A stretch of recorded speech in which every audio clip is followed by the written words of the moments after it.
মির্জা আব্বাস কি সত্যিই মারা গেছেন নাকি এটি শুধুই একটি গুজব? এই প্রশ্ন এখন ঘুরপাক খাচ্ছে দেশের রাজনৈতিক অঙ্গন থেকে শুরু করে সাধারণ মানুষের আলোচনায়। ঢাকা ৮ আসনের নির্বাচিত সংসদ সদস্য এবং বিএনপির একজন প্রভাবশালী নেতা হিসেবে তার হঠাৎ করেই জনসম্মুখ থেকে হারিয়ে যাওয়া অনেক প্রশ্নের জন্ম দিয়েছে। বিশেষ করে যখন জানা যায় তিনি অসুস্থ হয়ে চিকিৎসার জন্য সিঙ্গাপুরে গেছেন, এরপর কয়েকদিন মিডিয়ায় তার খবর প্রচার হলেও হঠাৎ করেই সবকিছু যেন থেমে যায়। কোনো নতুন আপডেট নেই, কোনো ছবি নেই, কোনো ভিডিও নেই, এমনকি দলের পক্ষ থেকেও তেমন কোনো পরিষ্কার বক্তব্য নেই।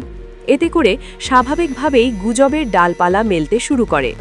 রাজনীতিতে গুজব নতুন কিছু নয়, কিন্তু যখন সেই গুজব একটি গুরুত্বপূর্ণ রাজনৈতিক ব্যক্তিত্বকে ঘিরে তৈরি হয়, তখন তা শুধু ব্যক্তিগত নয়, বরং জাতীয় রাজনীতির ওপরও প্রভাব ফেলতে পারে।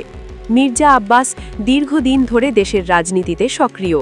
তিনি একাধিকবার মন্ত্রিত্বের দায়িত্ব পালন করেছেন এবং দলের ভেতরে তার প্রভাব যথেষ্ট শক্তিশালী। ঢাকা ৮ আসনে তার সাম্প্রতিক নির্বাচনী জলও ছিল ব্যাপক আলোচিত। প্রতিদ্বন্দ্বিতাপূর্ণ নির্বাচনে জয়লাভ করার পর তার এই হঠাৎ অনুপস্থিতি অনেককেই বিস্মিত করেছে। এখানেই মূল প্রশ্ন, যদি তিনি সুস্থ থাকেন তাহলে কেন তিনি জনসম্মুখে আসছেন না?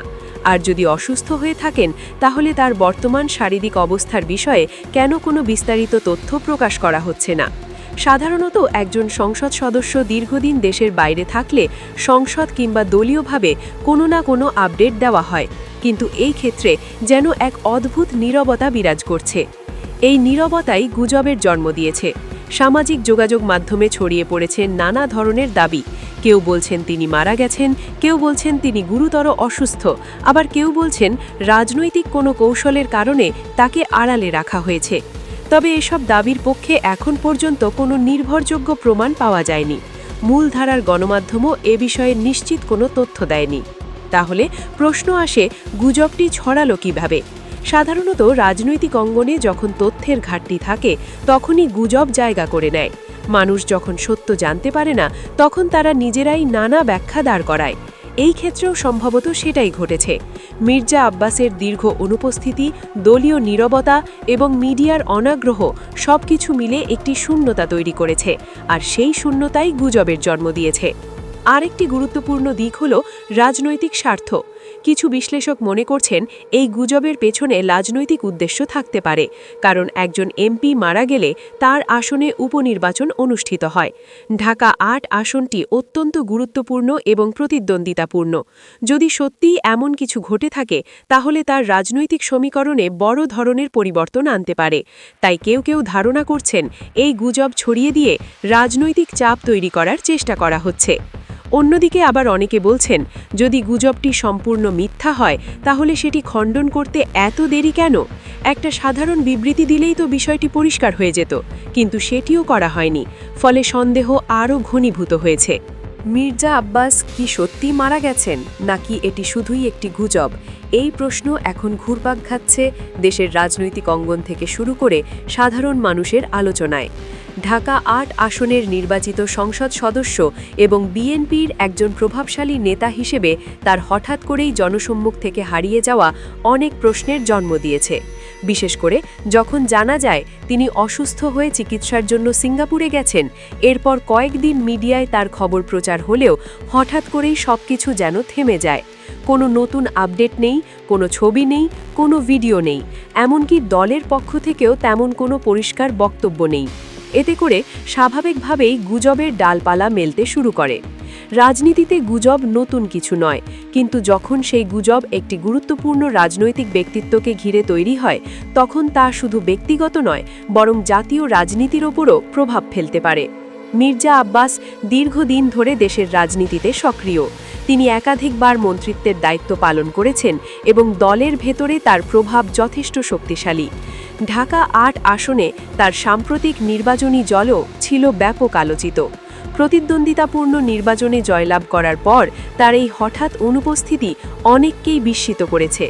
এখানেই মূল প্রশ্ন, যদি তিনি সুস্থ থাকেন তাহলে কেন তিনি জনসম্মুখে আসছেন না? আর যদি অসুস্থ হয়ে থাকেন তাহলে তার বর্তমান শারীরিক অবস্থার বিষয়ে কেন কোনো বিস্তারিত তথ্য প্রকাশ করা হচ্ছে না? সাধারণত একজন সংসদ সদস্য দীর্ঘদিন দেশের বাইরে থাকলে সংসদ কিংবা দলীয়ভাবে কোনো না কোনো আপডেট দেওয়া হয়, কিন্তু এই ক্ষেত্রে যেন এক অদ্ভুত নীরবতা বিরাজ করছে। এই নীরবতাই গুজবের জন্ম দিয়েছে। সামাজিক যোগাযোগ মাধ্যমে ছড়িয়ে পড়েছে নানা ধরনের দাবি। কেউ বলছেন তিনি মারা গেছেন, কেউ বলছেন তিনি গুরুতর অসুস্থ, আবার কেউ বলছেন রাজনৈতিক কোনো কৌশলের কারণে তাকে আড়ালে রাখা হয়েছে। তবে এসব দাবির পক্ষে এখন পর্যন্ত কোনো নির্ভরযোগ্য প্রমাণ পাওয়া যায়নি। মূলধারার গণমাধ্যমও এ বিষয়ে নিশ্চিত কোনো তথ্য দেয়নি। তাহলে প্রশ্ন আসে, গুজবটি ছড়ালো কিভাবে?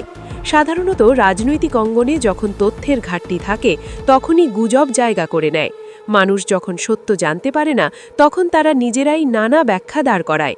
এই ক্ষেত্রেও সম্ভবত সেটাই ঘটেছে।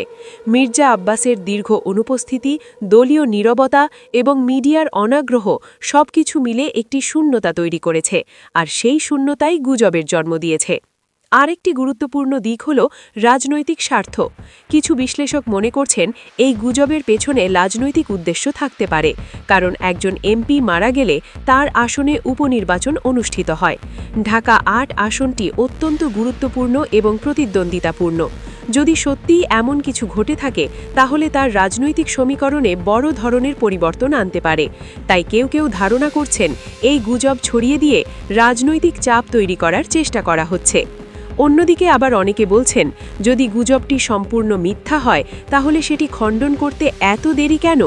একটা সাধারণ বিবৃতি দিলেই তো বিষয়টি পরিষ্কার হয়ে যেত, কিন্তু সেটিও করা হয়নি। ফলে সন্দেহ আরও ঘনীভূত হয়েছে। এই ঘটনার আরেকটি গুরুত্বপূর্ণ দিক হল রাজনৈতিক যোগাযোগের সংকট। বর্তমান সময়ে একটি রাজনৈতিক দলের শক্তি শুধু তাদের সংগঠন বা ভোট ব্যাংকের উপর নির্ভর করে না, বরং তাদের তথ্য ব্যবস্থাপনা এবং জনসংযোগের ওপরও নির্ভর করে। একজন গুরুত্বপূর্ণ নেতার বিষয়ে অস্পষ্টতা থাকলে সেটি দলের বিশ্বাসযোগ্যতাকেই প্রশ্নবিদ্ধ করে। মির্জা আব্বাসের ক্ষেত্রে ঠিক সেটাই ঘটছে। তার শারীরিক অবস্থা, অবস্থান বা ভবিষ্যৎ পরিকল্পনা নিয়ে কোনো সুস্পষ্ট বার্তা না থাকায় সাধারণ মানুষের পাশাপাশি দলের কর্মী সমর্থকরাও বিভ্রান্তির মধ্যে পড়েছে। রাজনৈতিক বিশ্লেষকরা বলছেন, এই ধরনের নীরবতা অনেক সময় কৌশলগতও হতে পারে। বিশেষ পরিস্থিতিতে দলগুলো ইচ্ছাকৃতভাবে তথ্য গোপন রাখে, যাতে প্রতিপক্ষ কোনো সুযোগ নিতে না পারে। তবে এই কৌশল সবসময় কার্যকর হয় না, বরং অনেক সময় এটি উল্টো ফল বয়ে আনে। কারণ তথ্য গোপন রাখার ফলে যে শূন্যতা তৈরি হয় সেটি পূরণ করে গুজব, অনুমান এবং অপপ্রচার। ঢাকা ৮ আসনকে ঘিরে যে আলোচনা চলছে সেটিও এই গুজবকে আরও উস্কে দিচ্ছে। এই আসনটি রাজনৈতিকভাবে অত্যন্ত গুরুত্বপূর্ণ এবং প্রতিযোগিতামূলক, ফলে এখানে যে কোনো পরিবর্তন বড় ধরনের রাজনৈতিক প্রভাব ফেলতে পারে। যদি কোনো কারণে আসনটি শূন্য হয়ে যায় তাহলে উপনির্বাচন হবে এবং সেখানে নতুন করে রাজনৈতিক লড়াই শুরু হবে। এই সম্ভাবনাই অনেকের মনে সন্দেহ তৈরি করছে যে বিষয়টি হয়তো শুধুই ব্যক্তিগত নয়, বরং এর পেছনে বৃহত্তর রাজনৈতিক হিসাব নিকাশ থাকতে পারে। এছাড়া সামাজিক যোগাযোগ মাধ্যমের ভূমিকা এখানে বিশেষভাবে উল্লেখযোগ্য। ফেসবুক, ইউটিউব কিংবা অন্যান্য প্ল্যাটফর্মে অতি দ্রুত তথ্য ছড়িয়ে পড়ার কারণে গুজব নিয়ন্ত্রণ করা এখন অনেক কঠিন হয়ে গেছে। কেউ একটি পোস্ট দিলেই সেটি মুহূর্তের মধ্যে হাজারো মানুষের কাছে পৌঁছে যায়। সেখানে সত্য মিথ্যা যাচাই করার সময় বা আগ্রহ অনেকেরই থাকে না, ফলে গুজব আরও দ্রুত বিস্তার লাভ করে। এই পরিস্থিতিতে দায়িত্বশীল সাংবাদিকতা অত্যন্ত গুরুত্বপূর্ণ হয়ে ওঠে। একটি সংবাদ প্রকাশ করার আগে সেটির সত্যতা যাচাই করা, নির্ভরযোগ্য সূত্র নিশ্চিত করা এবং প্রয়োজন হলে সংশ্লিষ্ট পক্ষের বক্তব্য নেওয়া, এসবই একটি পেশাদার গণমাধ্যমের দায়িত্ব। কিন্তু যখন গণমাধ্যম কোনো কারণে নীরব থাকে বা পর্যাপ্ত অনুসন্ধান করে না, তখন সেই জায়গাটি দখল করে নেয় অনিয়ন্ত্রিত তথ্য প্রবাহ। আরেকটি বিষয় হল জনগণের মনস্তত্ত্ব। সাধারণ মানুষ সব সময় সত্য জানতে চায়, বিশেষ করে যখন বিষয়টি তাদের নির্বাচিত প্রতিনিধিকে ঘিরে হয়। কিন্তু যখন তারা সেই সত্য পায় না, তখন তারা বিকল্প উৎসের দিকে ঝুঁকে পড়ে এবং সেই বিকল্প উৎসগুলো অনেক সময় নির্ভরযোগ্য হয় না, ফলে বিভ্রান্তি আরও বেড়ে যায়। এখানে সরকারের ভূমিকাও গুরুত্বপূর্ণ। যদিও এটি একটি দলীয় বিষয় বলে মনে হতে পারে, তবে একজন সংসদ সদস্যের অনুপস্থিতি বা তার স্বাস্থ্যগত অবস্থা জাতীয় পর্যায়ের বিষয়ও বটে। তাই প্রয়োজনে সংশ্লিষ্ট কর্তৃপক্ষর উচিত এ বিষয়ে স্পষ্ট তথ্য দেওয়া, যাতে জনগণের মধ্যে অনিশ্চয়তা দূর হয়। একই সঙ্গে রাজনৈতিক সংস্কৃতির একটি বড় প্রশ্নও এখানে উঠে আসে। স্বচ্ছতা কতটা নিশ্চিত করা হচ্ছে? উন্নত গণতান্ত্রিক ব্যবস্থায় একজন জনপ্রতিনিধির প্রতিটি গুরুত্বপূর্ণ বিষয় জনগণের সামনে পরিষ্কারভাবে তুলে ধরা হয়। এতে করে জনগণের আস্থা বজায় থাকে এবং গুজবের সুযোগ কমে যায়। কিন্তু যখন সেই স্বচ্ছতা অনুপস্থিত থাকে, তখনই এই ধরনের পরিস্থিতির সৃষ্টি হয়। সবকিছু মিলিয়ে বলা যায়, মির্জা আব্বাসকে ঘিরে এই গুজব কেবল একটি ব্যক্তিকে কেন্দ্র করে নয়, বরং এটি আমাদের রাজনৈতিক সংস্কৃতি, গণমাধ্যমের ভূমিকা এবং তথ্য ব্যবস্থাপনার সীমাবদ্ধতাকে সামনে নিয়ে এসেছে। এখন সবচেয়ে জরুরি বিষয় হল সত্য উদ্ঘাটন এবং সেটি দ্রুত জনগণের সামনে তুলে ধরা। যতদিন পর্যন্ত এই বিষয়ে কোনো নির্ভরযোগ্য এবং আনুষ্ঠানিক ঘোষণা না আসছে, ততদিন পর্যন্ত এই গুজব থামবে না বলেই মনে হচ্ছে। বরং সময় যত বাড়বে, গুজব ততই নতুন নতুন রূপ নেবে। তাই সংশ্লিষ্ট সকল পক্ষের উচিত দ্রুত পদক্ষেপ নেওয়া এবং